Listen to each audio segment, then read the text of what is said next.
Get your hands on a Gin and Tonic G&T box.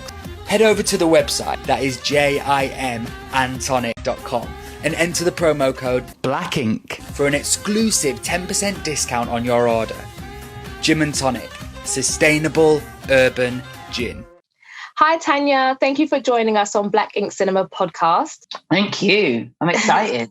Oh, it's a pleasure to have you on. I recently saw you on Black, British and Funny, which I loved. How was that? Amazing. It was such a really good... I just think we need like a 3-parter. I don't think that was enough. I felt a little bit robbed, I'm not going to lie. I was like wanting a bit more, and it was like, It was a good depiction of the scene from way back then. So we had a lot of, old school history and all that stuff. But then there was nothing to bring us forward. It was just like a little spotlight on viral comedy, and then that's it. But there's so much more to our scene that I think that we definitely need 2 or 3 more hours of this documentary. I totally agree with you. Watching it and also growing up in it, I always just thought like that was the norm. I thought everyone knew about the Black British comedy scene. And then you quickly realise you're like, oh no, it's just a small group of people.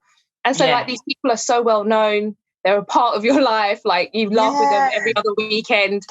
And it's like the rest of the world doesn't know. They don't get it. The rest of the world don't understand. So tell us a little bit about your comedy journey, how you got into comedy. Comedy is probably the last thing that I got into when it comes to the stage. I actually just stopped dancing for a little bit, and I was missing the stage. Yeah, I used to be a dancer. I saw that on your Instagram. I was snooping. Yeah. Like I saw the moves. I love that. Yeah, man. So I really, really enjoyed that era of my life. I really still like more. And I've been doing drama since I was 6. I've been doing acting stuff since I was 6. So I just got to a stage in my life where I was like, I just don't want to do that anymore. I want to find something new to do. Yeah. And I saw a comedy course, and then I was like, oh, let's just try comedy. Let's see what happens. Love that. And now here we are. Yeah.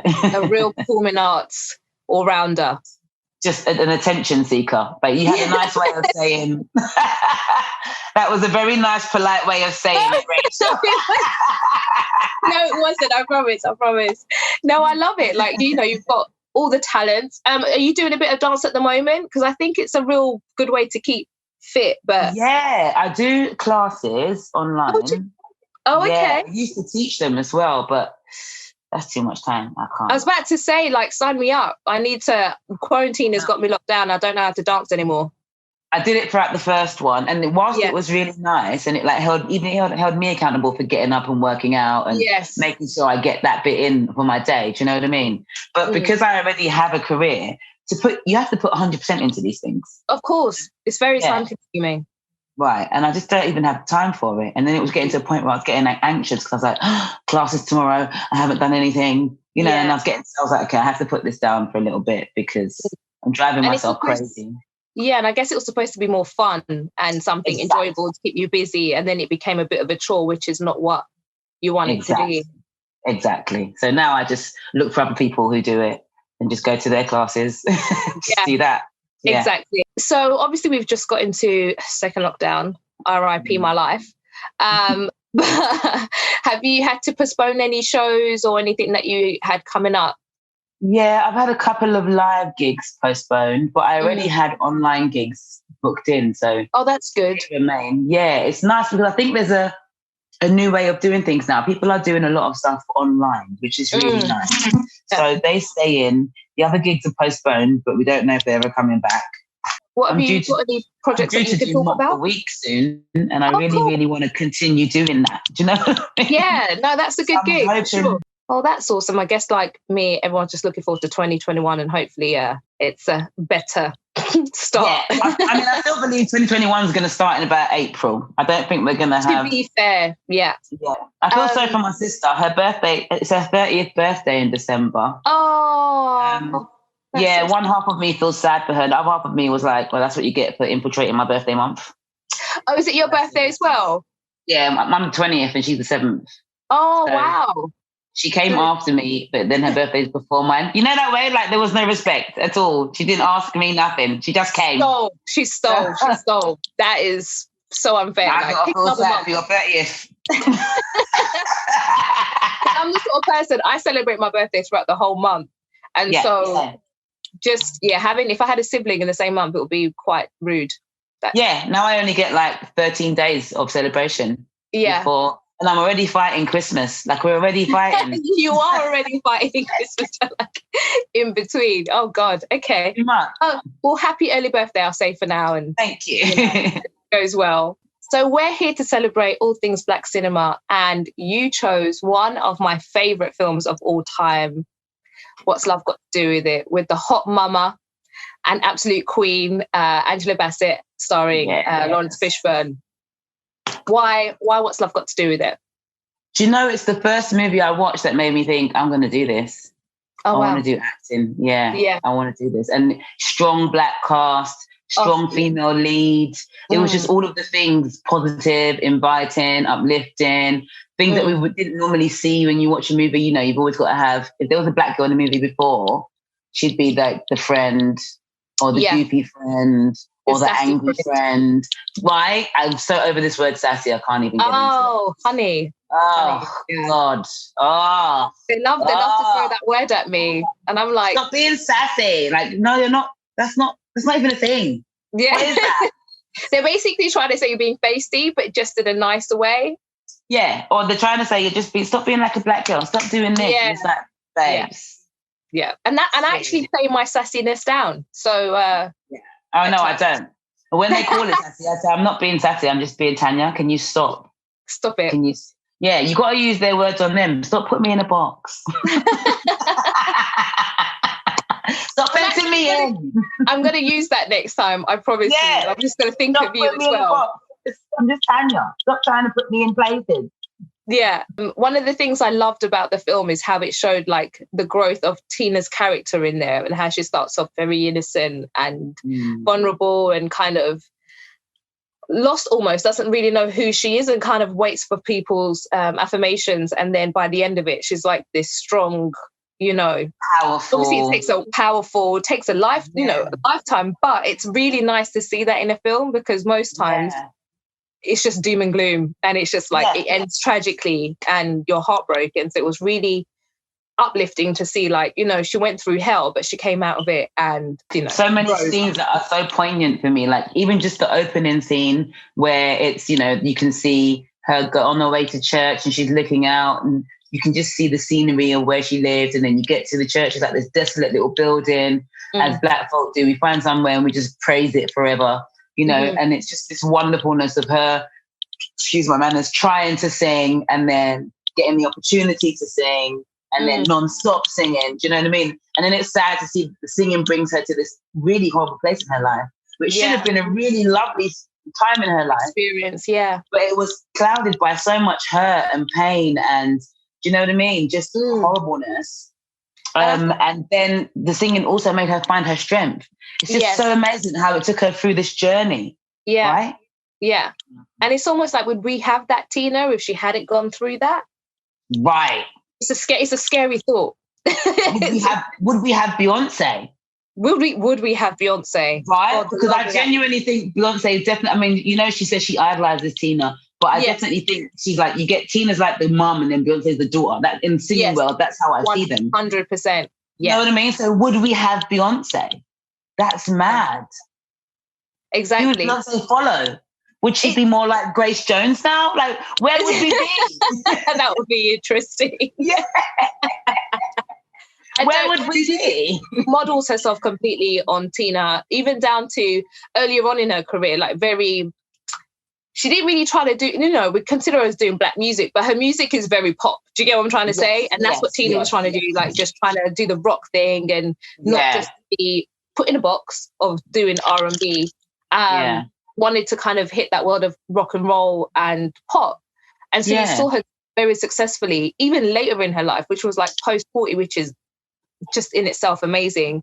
And so you could see Beyonce just try to like emulate that and obviously take very it to new levels. Exactly. Able to build upon that, which is so nice to see. You were talking about the beginning there, and I felt that scene when she sees her mum leaving her with her daughter and her sister, and that abandonment I felt was very key to show, because it's one of the reasons why she held on to stuck around, I guess, in that abusive relationship environment, and because even she ended up looking after the kids that weren't even hers. Because remember, the mum, his previous baby mother, dropped off the kids. Yeah, because she says in the film. Yeah, she says in the film, you know, I know how it is to be left, and I'd never do that. And that just it broke my heart. Really, really, really the same for me. I mean, my mum has a similar thing, because she, you know, like, I don't know, you know, in our culture, the kids get left to the parents and come over and set up, and then the kids come later. We don't think about the abandonment that child feels in that moment, regardless of whether you're left with an auntie, a relative, or a friend. There's still an abandonment moment that's felt. So my mum, she came over here. She's a nurse youth worker, helps all the kids, you know, all of the kids. There's been, all of my life, there's been times where there's just kids just sleeping in my house because on the street, or they come to my house. Do you know what I mean? And so I really resonated with that, just in that whole, my mum's the same way. She would just take in anyone's kids because she doesn't like that feeling of abandonment. Do you know what I mean? Yeah. I could definitely relate and understand. And I think sometimes we think we've gotten past certain things, but obviously behaviors like that, you know, like your mum, you know, trying to make sure someone else feels secure within themselves and feels that love is so important. And so then we end up, you know, trying to compensate for that. Right. Yeah. And sometimes even in that compensation, we might get it right, we might get it wrong. Yeah. But it's just one of those things that we have to work through, you know? And it was crazy to watch Tina work through it in different ways. Like, the first time he hit her, I was like, yeah, she's leaving, she's out. And that was nothing. Yeah. Honestly, I felt like watching it as well, you just think, okay, it can't get any worse. But it's like he ups it every time. Like every time. You know the rate in the booth when people were, man. That scene, that rape scene, because, and I keep saying to people, like, it took me a very long time to forgive Laurence Fishburne for playing that character. I'm the same. I hated him for ages. Forever. Like, I don't think I couldn't see past, I don't care. I mean, he took up until Morpheus, like, and even then I was still a bit like, I don't know. Yeah, I was like, I don't know if I like this guy. I don't know. That's the best bit. It wasn't even him. We didn't even hate Ike. I'd go for drinks with Ike, you know. It was Laurence. Still now, I don't even know who, you know, Ike. I couldn't point him out to you, but Laurence Fishburne playing Ike is probably one of the most terrifying things I ever saw on telly. And this is how messed up the system is, that he definitely deserved something for that. He deserved... And he had to get bodyguards because he was having death threats and all sorts. He had to go... Yeah. When you watch his interviews and stuff, he played the role so well that people actually ended up looking at him as Ike. 100%. And then he would get attacked and he would get all the things. Ike's swanning in pubs, just having a good time. Laurence is suffering. Had to buy security guards because he's done such a good job. He deserves an award. He deserves one. Yeah, 100%. Yeah, it apparently he said in interviews that it took him years for Black women to stop giving him the evil eye. And he's just playing a role. And that year he didn't win Best Actor for leading role or Angela Bassett. And his one went to Tom Hanks playing Philadelphia, which is an amazing film. It's Tom. But Holly Hunter won for piano instead of Angela. And I'm still pissed at them for that. I'm sorry. Holly Hunter shouldn't win anything, okay? Savage. Don't get me wrong. I think she's really good. But that performance in What's Love Got to Do with it? It was I could be doing rape scenes and then cut and start again and then cut and start again with the same passion all the time. And then you got to think about what she went through. Remember, we watched the film, but as an actor, we know them scenes are shot over and over and over again. Angela Bassett continuously throwing herself on the floor. It was, honestly, I felt it to the core. You know, even the small bits when she tries to run away on the bus and he finds her. And that scene, I still feel the anxiety. And the way he like taps the back of her head, like to get her in the car, like in a muggy, even that little act was so infuriating for me. It was so like triggering. Yeah. Oh, I'm not your child. Like, who are you hitting on the back of the head? Like that moment when she was trying to get the kids out the house and being quiet about it. And then kids being kids, they're like, where are we going? And she's like, shh. Even I was like, shut up! Stop talking! It's so emotional. I was screaming, shut up at the screen. It's like, they can't hear you. And I was like, be quiet! Be quiet, it's gonna hear you. I was stressed. She's becoming free. She's becoming free. Yeah. And then when he found her, and then even down to like her mom, this is the problem sometimes with our culture. The desire to have money and nice things is greater than the need to be a parent. Why in the world would you let your daughter stay in a situation like that? And Jennifer Lewis as well played that role too good, okay? Because she made me mad. She made me mad as hell. It was just like that selfish, mean mum. Yeah. Who was just like, well, you got money and clothes, so what are you complaining about? It's like, right. Really? Your child is calling you in the middle of the night for her life, and you, okay, that was... Yeah. That was hard. But then it wasn't, I mean, we shouldn't even have been shocked from the beginning she was doing it wrong. Yes. Because when I walked into her house, she questioned the age group, didn't she? The age gap. And then once he paid her, the age gap no longer became an issue. Exactly. Yeah. And she was all a bit tough. And that scene where she puts the money in her bra, it's almost like that's where Ike bought Tina. From that point onwards, it was like a transfer of ownership. This is the thing. He knew he had her at that point, because if the mum is allowing this to happen and there's no father in place, and no one to have her back and have her corner, and that's how predators prey. They prey on the vulnerable and the people that they think won't have anyone to kind of fight for them. Right. Such a sad scene. So sad.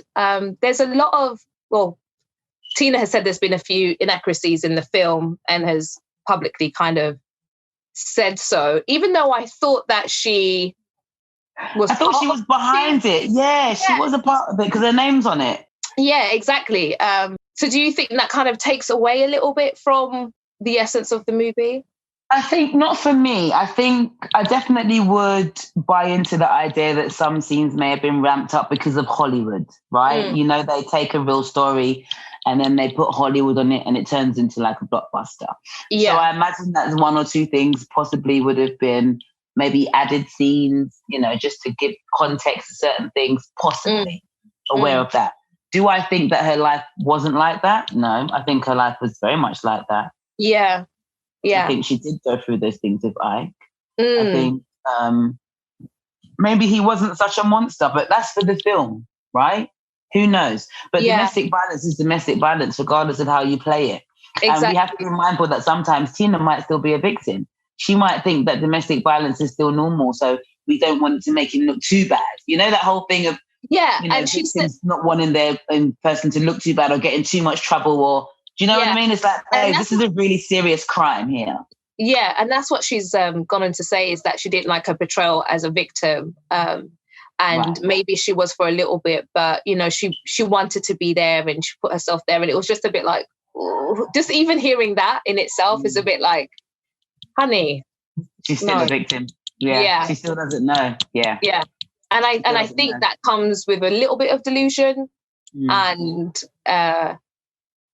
just trying to maybe put yourself out of, I guess when you're in it, you can't really see how bad something is. And yeah. And by the time she was having that interview, probably she was new Tina and wanted to just always be seen as new, strong Tina. Yes. I didn't want to be seen as a victim. Anime. She didn't want us to know what she went through. She didn't, do you know what I mean? She's fought over that now. She's in this new space. Stop bringing it up. Kind of thing.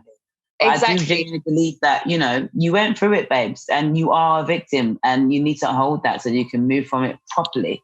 Yeah, and you can see, because her reinvention of herself as well, probably trying to separate the two from sound and the way she looks as well, was very evident in the way that she wanted to separate herself from that person as a victim to who she is now. I mean, she should be proud of herself. At least she got out and was able to reinvent herself and become, you know, even a bigger superstar and continue a legacy. To be a living legend, you know, we have a living legend, which is so rare these days. They usually die quite early. So I think she should be more, you know, wear it on a... Proud of her accomplishment. Yeah, I would as well. I'd wear it as a badge of honor. And she's still looking after those boys that their mum's gone. She's still looking after them boys as though they're her children. You are literally a walking medal. Yeah. Be it in all of its glory. All of it. Exactly. And we spoke about domestic violence there, and I don't know, like that genuinely traumatized me when I watched it as a young girl, because I was just so, I hadn't seen anything like that on telly. Do you feel like it was too harsh, or that we needed to see that level of violence to fully understand? See, that's the thing now, because we say that, is it too harsh? But too harsh for who? Because in and around our communities, that was a regular occurrence anyway. So would it have been too harsh for me growing up in New Cross, being around that kind of environment anyway? No. Would it have been too harsh for Billy, who lives in the Shires? Probably. But Billy didn't watch it, so it doesn't matter. Do you know what I mean? Yeah. But I do, you know, there's we always get to that point where it's like, what is enough? What's too much? And I just think, for me personally, I think if it's a part of real life, it's never too much. Yeah. It's just honesty, right? There was an age on it. So if you were watching it and you weren't of age, i.e. me, that's your business. Yeah. You didn't follow the rules, I was not. then that's your business. Yeah, exactly. That's on me. I can't blame anyone for that. Being fast in business that we were supposed to be in. Okay. Who told you to watch it? Who told you to watch it? Like, why? I want to cry about Laurence. Now I'm vexed. Now I'm vexed at Laurence. He wasn't. I had no business watching it. Exactly. Now I'm not accepting love letters from guys in my primary school. There was none of my business being there, right? But I do believe that we do need to just stop making the world seem like it's all roses. It's not. It's not 2.4. There is a whole world out there that people are experiencing things. And this is why you get people who are so deluded in real life, because they follow TV so much. They don't realize TV's fake. Yeah. You know, it's only now that we've got these like reality shows and you're loving hip hops and stuff that we're really starting to see what real life can actually be. Do you know what I mean?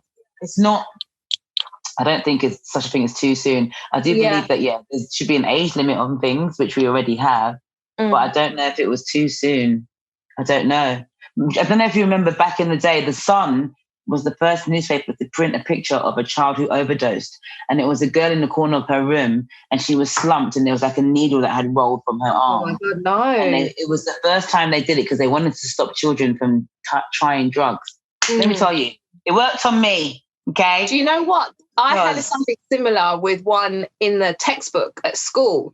There was a girl, she died, she took like drugs on her 18th birthday and they took a picture of her in the hospital and her family were like, we want to share this so other kids don't do this. And I tell you what, it worked, okay? I'm telling you. I'm like so anti-drugs like that. I'm just like, no, it's fine. I don't even have the curiosity. I don't need to find out. I don't need to know.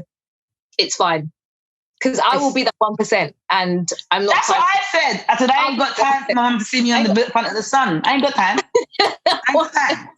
I ain't got time for mum to be buying newspapers and seeing her daughter. I ain't got time. Because you know mum will be vexed. She'll be vexed that you knew better. She'll be like, you stupid. Yeah. Not even that. She'll be vexed because it's the Sun, not the Guardian. Do you know what I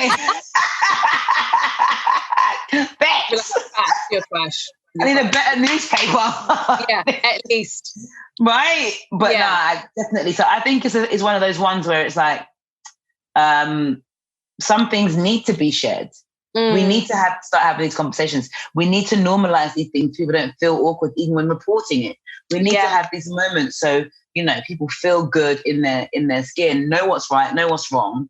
And then when they are reporting it, don't feel like they're being a nuisance. It's important. Yeah. So, you know, maybe there's a line, but I don't think anything's ever too soon if it's happening in real life, you know? Yeah, and I think it was as a young woman was watching that, I was like, whoa, it really opened my eyes to like, and it was the psychological side of it as well, like the things he would say, how he would manipulate her. And every time I watch it, it's like I hear another new line that I hadn't paid attention to. And I'm just like, oh, God, he's good. Oh, my God, this is the devil. Good. So good. Making her think she's going to go out there and start a whole new life. The thing is, when you get older, you start to realize he got more and more aggressive when he realized she was the star. Yes. It was jealousy. It was jealous, which is... She didn't need him. Yeah. Oh, men and their jealousy. Listen, I'm convinced, that's why some men, their beards don't connect because they're jealous and they're fucking liars. That's why the beard doesn't connect. Your beard is letting me know you ain't it, my friend. Okay? That's what I know. That's why your beard's your rising. You're bad mind. That's why. The beard is letting us know. We have to read the beards. Okay. I believe it. Basically, go for guys with full beards. You know. They don't lie. Okay. Noted. I do beard gang, so that's totally fine. You gotta be, if there's patches, he lies. Trust me. Okay. So also one good thing, a couple good things, but this movie brought about some of the best dance routines. I mean, if you don't, girl, if you don't do this every time, without fail. If I hear that song come on, I am in position. It's the best thing. I even dressed up as Tina. Was it last Halloween? The gold sequence. Gold shimmy. I was in my element. I was like, that's my bitch. Yeah. She's my woman. I need to do that. I always miss Halloween. I know. The thing is, obviously, growing up, mum's like, that's evil. You're not allowed to celebrate Halloween. And so my way of like doing it is just keeping it light and airy, you know. Playing Tina is fine. You know, I'm not walking around with it. I like this new generation of dressing up as somebody instead of dressing up as like a ghost or a witch or something like that. Exactly. They're just I like that. And it's more about just celebrating. I like this new spin that we've got on it. But when it comes to also the sister. Yeah. There were so many people that failed her. So his backing singer, many people got pregnant by him, who was his girlfriend on the log. There was so many people that failed her. Even his right-hand man, the chubbier one. Oh, you know what? Men need to take accountability in that situation. If me as a man, I see my mate, my best friend, my Cody, my homie, beating his woman like that, and I don't step in as a man to do something, it made me so sick. Like watching it this time round, I was watching everyone else and what they were doing. And in that rape scene, just before you could see, certain people started walking out of the room. So they were already anticipating where this was going. They knew, Ike's on one of his trips. He's gonna wild out. Yeah. And it was just like they kind of just left her there to deal with it. Like they want to be there to enjoy the good stuff, but they don't want to be there to kind of protect her, which it was just so, it broke my heart. And I've got sisters, and for me, I dare you. Listen, because you can't. It's just even right now, the thought of it, we're getting vexed. I couldn't even. So vexed, so angry. I couldn't even imagine actually being in the moment. Yeah, like, I just couldn't even. That scene when they were in the cafe and he put the birthday cake in it, like, eat it. And every time that guy kept saying to him, "You don't have to do this, man. You don't have to do this." It's like, it's that moment of back in the day. There really was that only one in moment. So there was one, black person who was really famous and had lots of money, and everyone around them was so happy to be in the lifestyle of not needing money. Yes, they were willing to ignore everything else. Yeah, so he's, an abuser, he's aggressive, he's a rapist. I would say he's a child molester because every time he had a new girlfriend, she was younger and younger. 1,000,000%. He had issues. You know what I mean? All of these things, but yet no one's saying anything because he's the guy who pays. Yes, he pays them. Which is so, so sad. And even the scene where the cake scene and stuff, and then the friend or one of the singers is like, "I'm out. You only have to do it to me once and I'm done." I felt that was, again, another very important line. She was just like, "Tina, what's going on? How are you going to deal with this?" And for him to act like, oh my God, it was just that scene stresses me out so much. I just can't deal. I'm glad she said, "You only have to do it to me once and I'm out." Like, I'm not staying for this over and over again. Yeah. Exactly. It's about respecting yourself. And I don't think Tina learned how to, because look at her mum. No, and this is where the importance of sisterhood as well comes into it, because only when she went to go see her and she did that whole like Buddha chant and that scene, she found like solace, but also she found like a true friend to kind of like be there, like that support that she kind of hasn't had. And that girl had to take herself out of that situation in order to be that support that Tina kind of needed in there. So I definitely think your camp around you is extremely important. Big time. And it's sad that, it took her that long to kind of find the strength in herself. But I think we all are very happy about this limo scene. The limo scene is the scene of all scenes. Ever. If I had to pick like top 10 scenes ever, it's in there. Scene, when she hits back And it's when she looks at him and she's like, is that all you've got? And then she charges. Oh, so wonderful. I love the fact that she's like wearing all white and then you can just see the splatters of blood. And when they walk into the hotel, that is probably one of the most iconic, I don't know, walking into a hotel that you will ever see in your life, because it was just like everyone, there's blood everywhere. She's mashed up, he's mashed. I was like, are you not all right? It just acted like this is, oh my God, it was. But also for me, it was very typical Black people, like, just like everything's cool. It was so everything's fine. Don't worry about it. It's all fine. It's cool. It's cool. Don't worry about it. It's fine. Nothing happened. Like his nose was over there. There was blood. It was all going on. And they walked in. And she was like, Turner. Yeah. That scene, I think I can watch that scene alone from when they get to the limo to the hotel over and over again.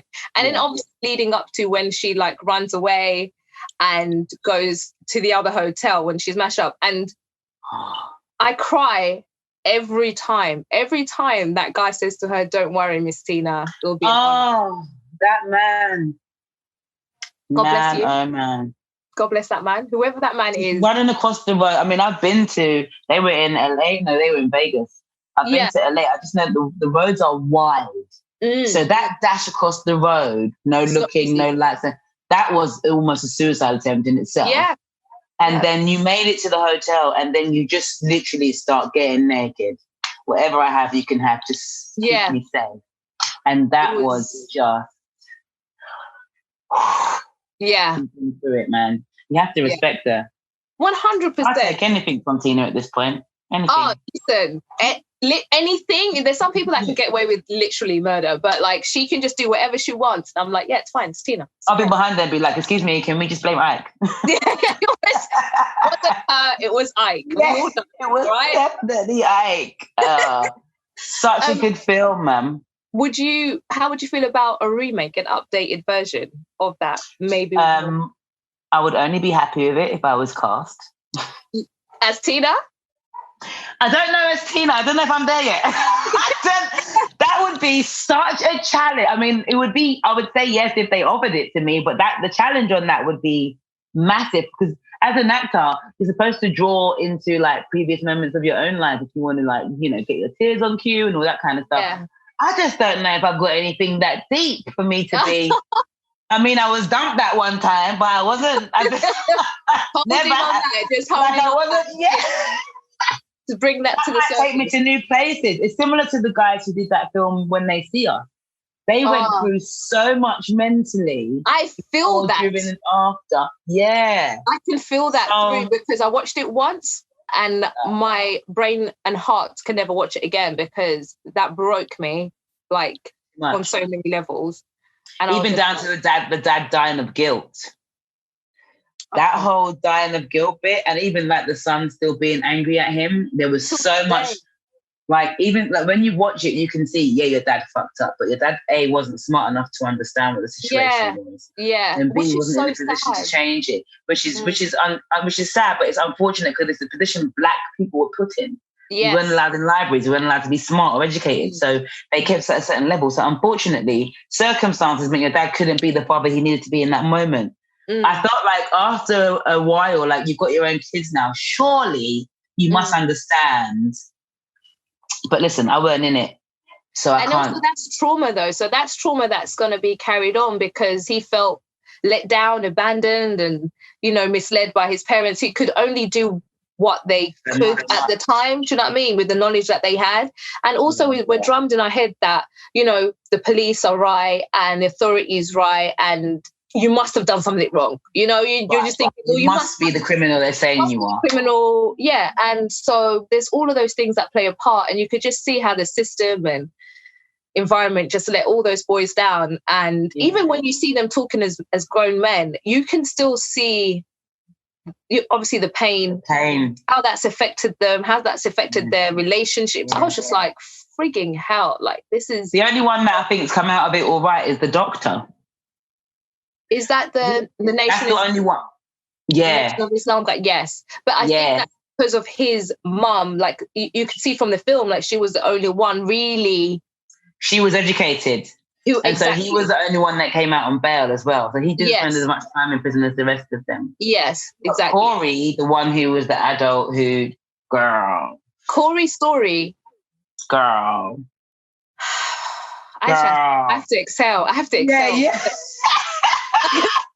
I have to excel, like, because I was holding. You have to laugh, otherwise you'll cry. You have to. And then when you see him talk as well now, I was just like, wow. Wow. All I could say was wow. And bet you're a better human being than me, because I would have probably come out and just wild out everyone. Everyone, that's it. Like, everyone's dying. Everyone's dying. Everyone's dying. Everyone's dying. So mad. Everyone's dying. Hate and anger. And it would have been warranted. But man's just come out and he's just so, you know. Yeah. Yeah, I don't know, man. I think sometimes also when I look at them, I think you must get to a point in life where just to have a little bit of peace, you just have to say, do you know what? I accept that and I'm moving on. Otherwise you're constantly fighting, you know? Which is something I think you learn in life of, like, you just have to accept some things in order to move on and to grow and be better, I guess, and not kind of hold on to that. And I think Tina can afford to probably do a little bit more of that if she's still offended by the film. Yeah. You know what I mean? Yeah, I mean, because I think if your only argument is that you don't want to look weak, it's like, baby girl, in that moment, that's exactly what you were, and don't be ashamed of it. Yeah, we all and have it's those also moments that we grow from. Yeah, and it highlights, and it's a warning to other women as well to see these red flags and to get out early, and before it gets to that point where you feel like you can't, or you forget, you don't even realize that you are a victim. Which is completely fine and normal to say. Like, you shouldn't be ashamed of that. I'm not sure who I would want to play Tina today. I don't know. See, I would have gone for Viola. But she's not. But you'd have to you just start at a certain age, because I would want to start where we left off last time. So we left her when I tried to come for her that last time in the dressing room. Couldn't penetrate her even with the flowers. She told him, "I'm a new person now. Piss off." Yeah. And when he even tried stage, and did what's I've got to do with it. Let's start there. What happened next? Because I would have said Keke Palmer in terms of maybe something around similar, because she has that, she can sing and she's got that energy, and I feel like she could really do that performance thing on lock. And I've seen her sing a few times with Jennifer Lewis, which is awesome. So that's quite. Keke's a really good entertainer, really talented young lady. But I think for me, with the film, I'd want to see what happens next. Like, what's now? Has Ike tried to reach out over the years? Do they have a relationship now? They have kids. He died. Didn't he die? Yeah, he's dead. He's dead now. Yeah. I was going to say thank God, but that's not nice. But he's dead now. But like, it took a while for him to die. Yeah. And also become friends again. Like, what happened? Where were we? What were we doing? I'd love to know that part. Yeah, I think one thing that burns me is the fact that she'll never get the royalties for anything she did pre-1980 because of the divorce settlement of assets. And he still, for me, I was like, he still got the last laugh, because he still ended up getting all her hard work as well. And, yes, she kept the name and she was still able to go on and be successful. But I think that does burn me a little bit. I think, for me, I understood her method to her madness. Yeah, 100%. Because if she had kept anything, that would have given him more reason to stay in her life, more reason to go through fights and through courts and through left and through right. By doing that, she literally cut it dead. It was like umbilical cord, cut, done, separated. Yeah, you can't trouble her now. And he couldn't hold anything over her head to be like, she just has her name. Any new money was all of her money. Yeah, exactly. So however she's living now is all from her hard work. He can't claim any of it. So I don't know. Yeah, it's irritating. Like the spiteful witch in me would be like, oh my God, no. I want half of the royalties. I want houses. I want CSAT. I want chauffeurs. But then when you start sitting down and thinking about it, you got to think to yourself, is that even worth the trauma, the lifelong trauma that I'll have to go through dealing with this man? Do you know what I mean? It just wouldn't be worth it. you can see she's tried to probably get away from that as far as possible. Like, she's remarried. This was 27 years ago, this film, and she now lives in Switzerland. It's like, that is as far away from anime as she's you not even in America no more. No, exactly. She's having a good life, enjoying herself in Switzerland, breathing in that clean air. But right? Do you know what I mean? I definitely think there's a possibility that they should do a part 2, a sequel to her life. I mean, Beyonce would definitely be like, bitches, I'm playing that. Beyonce would be like, how dare you? Not even Beyonce. Beyonce's mum needs to play. She looks like Tina so much. So much. Oh my God. So badly. Isn't her name Tina? Am I just making that up? What's her name? It's just Tina Knowles. Yes. Yeah. It's like, Yeah. When you see her, you're like, shit then. Wow. Yeah. That would explain why Beyonce was on this thing so hard. Because she had a personal Tina Turner in her house. Yeah, exactly. Now, I know we've spoken about so many amazing scenes in this film, but if you had to direct someone to YouTube who hasn't watched this film and to entice them to watch it, what scene would it be? Oh, that's a hard one, because you don't want to just throw trauma in someone's face, because the good scenes are quite traumatic. Yes, exactly. So I wouldn't be like, come and watch this film. Oh, by the way, if you want to be enticed, go and look at the singing booth shot. It's not... Yeah.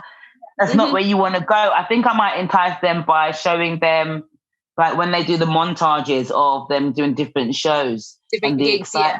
Do you know what I mean? And the different routines and all that kind of stuff. I think I'd give a full sense of, this is a really good film. Yeah. Look at how fun it is. Oh my God, they've got sequins and they're dancing and there's wigs and they're singing and it's all wonderful. And then strap them into the chair. and then press play. And then be like, oh yeah, by the way, that was like 10% of the movie. literally, I found it difficult to think about this, because I was like, every scene that you're drawn to is a trauma scene. In fact, there's a lot of trauma throughout the whole film. And although that the rape booth scene is one of the worst things you'll ever see, honestly, the depiction of that is horrendous. I think I probably would pick, while she's in the studio singing that song, to get an essence of, still singing and stuff, and then maybe cut it just before he hits her, or maybe after the first slap. Oh, and cut it there. As he opens the door to the booth, and she's like, Ike, and he comes in and he charges. Yeah, like just cut it there. Yeah, because you're like, okay, actually, what's going to happen? Because you can see that something's building up. I found that very difficult, because it was like everything I could think of. It was like horrible. Yes. It's not fun. The things that we talk about are, like, we've just spent this whole time talking about mostly traumatic scenes. Rape scene, limo scene, even down to the scene where she's trying to take the kids away, talking about her mum, do you know what I mean? It's just so many scenes of her trying to get away from this guy. That are poignant scenes, because the acting is incredible in it. It's a really fantastically short, directed, acted movie. It's brilliant. It's honestly awesome. Directed by a British director, Brian Gibson. And see that, like, many stuff. He's directed that Salma Hayek film, Frida Kahlo. But I don't understand. I don't know if it was because of the time and people weren't ready for her performance, or just weren't ready for that film. But it's just such an amazing movie that I just feel has not got the respect and the accolades that it needed to, because everyone brought it. Like, everyone, that whole film, it was just like brilliant and a masterpiece. Fantastic. Yeah, definitely. Yeah, she hadn't done anything like that, had she? I think that was like her first kind of dramatic. Angela. Yeah. She'd done a few things, but that was her claim to fame almost. No, that was like her like official. Yes, that was Angela exists moment. Yeah, she was like, I'm here. And side note, still looks exactly the same today. Like, what's going on? I can't be competing with a woman twice my age. Like, that's not fair. I don't understand. Like, she's why I hate that black don't crack thing. I'm like, listen, talk to me when I'm 50. Right now, I'm young, innit? Don't talk to me about nothing else. I don't want to know. Her and Tina, that whole them women, they just look amazing. Yeah, amazing. I see her in she's in a show called 911. And she looks Angela looks it's so disrespectful. It's too much. I mean, no one knows what she was doing 50 Cent, but we'll move on from that. But it's too much. Angela Bassett, you're not talking about... Was dating 50 Cent? No, she wasn't. She's married. No, you're talking about Vivica. Oh, I am talking about Vivica. Oh. Actually, yeah, wait. I am. Oh my God, wait. Hang on. Don't say that to me. What? Angela would never. Angela knows better. It looks like I just broke your heart. How could she cheat on Courtney for 50 cents? She's a married woman.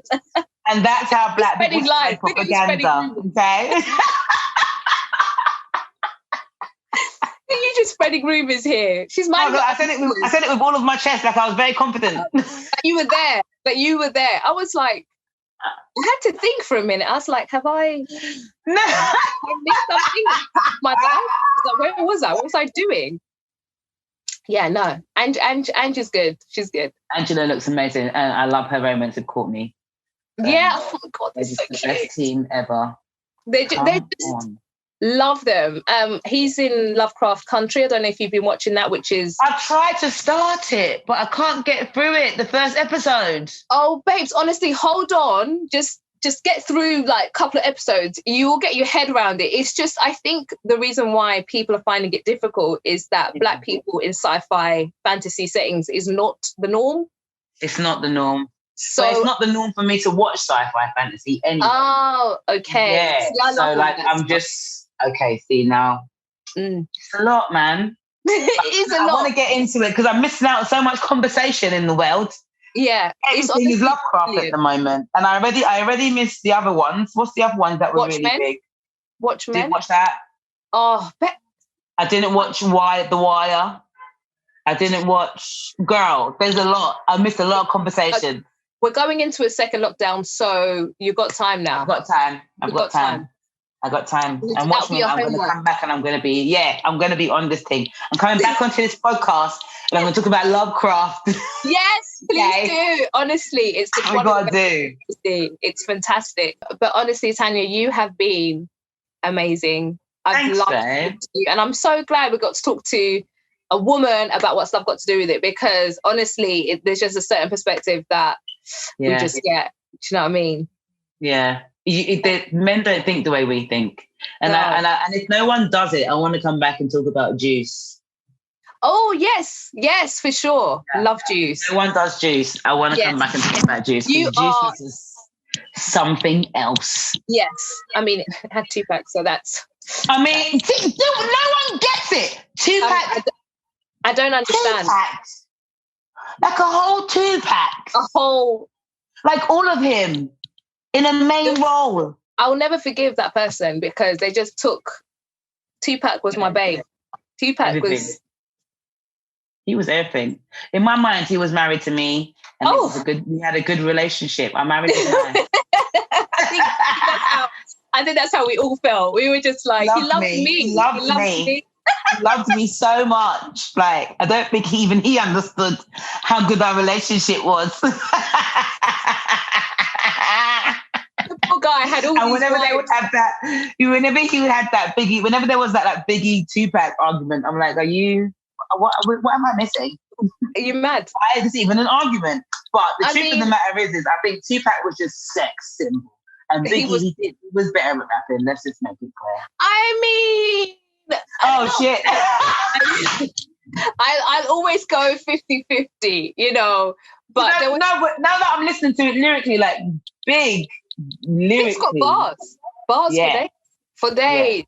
And he wasn't just like a hip hop artist. He was so more bigger than that, you know. And he kind of started off, I think, that transition into the mainstream and all of that stuff. And because you hear, don't get me wrong, I'm not saying 2-pack was rubbish, because 2-pack was good. And like we can never ever put down the song Changes ever. That's always going to be a thing. Right. What I loved about 2-pack is the fact that he had the conscious side as well. Like he would be gangster, but he had the conscious Mum being side. a Black Panther really fucking helped put him through his paces in early life. So yeah. You're more than welcome to come on. I would love to have you on again, and we can talk about views, lovecraft, whatever you want to talk about. I'm down. Do it. Let's do it. I wish you the best of luck with your career. And Thanks, guys. 2021 is amazing. It's been a lot with you. I hope we have a 2021, and I hope we all have an amazing 2021. Tanya, don't. You can't. Listen, I'm trying to be positive, but I just genuinely think it's going to start in April. And even then, it's going to start in the middle of the fucking rain. So I'm just going to be... You still can't even flex. You got to wait till next summer to be able to flex. I got summer dresses that I had ready, right? That I just had to skip over and just continue wearing the tracksuit ones. Some of my outfits I put on, taking photos just for the post. Because I'm like, I don't even know if I'm going to even be this size next year. My weight fluctuates, guys. It fluctuates. On top of that. Not all the time gym. Sometimes a gin. Do you know what I mean? Sometimes a gin, okay? Sometimes a gin. I'm here for an amaretto. An amaretto on the rocks is a bit of me. That's what makes me happy. Sometimes I'm scared of brown liquor. I call it get pregnant liquor. Brown liquor is that stuff that you drink and then you forget some shit. And then you spend the next week trying to figure it out. By that time, you're pregnant. You don't know what's going on. Right? Spice rum. You can't even get the morning after pill. You're pregnant. That's you. You're done. That's get pregnant, Nika. Let me just stick to my gin, yeah? I can't. When I'm feeling saucy, I have a red wine. That's it. Oh, okay. See, red wine's to mellow out. I'm Ugandan, and we've got a drink called waraji, which is like it's like a gin. And so a lot of people don't know about it. And I think I must have saw Miss Banks have it on there. She's half Ugandan, which is just like, I was like, oh my God, someone knows about this drink. And so that's why a lot of UGs will drink gin, because it's like the closest thing to waraji. Oh, that's interesting. Next time I'm in one of those shops, I'll pick one up for you. And if that's one of your shows, I'll give it to you so you can have a taste. Please do. And I mean, it won't be much of an exchange, but I'll bring a Magnum. Magnum, it's fine. I love the Magnum. It's cool. It's awesome.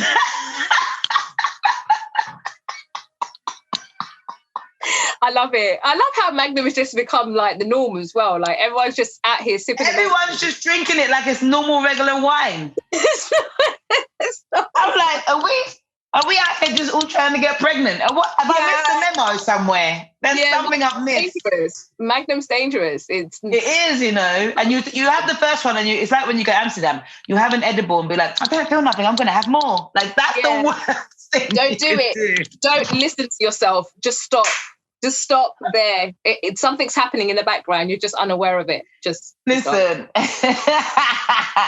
It was lovely talking to you, babes. And if this does go on YouTube, just put in the captions that my eyelashes are on the table.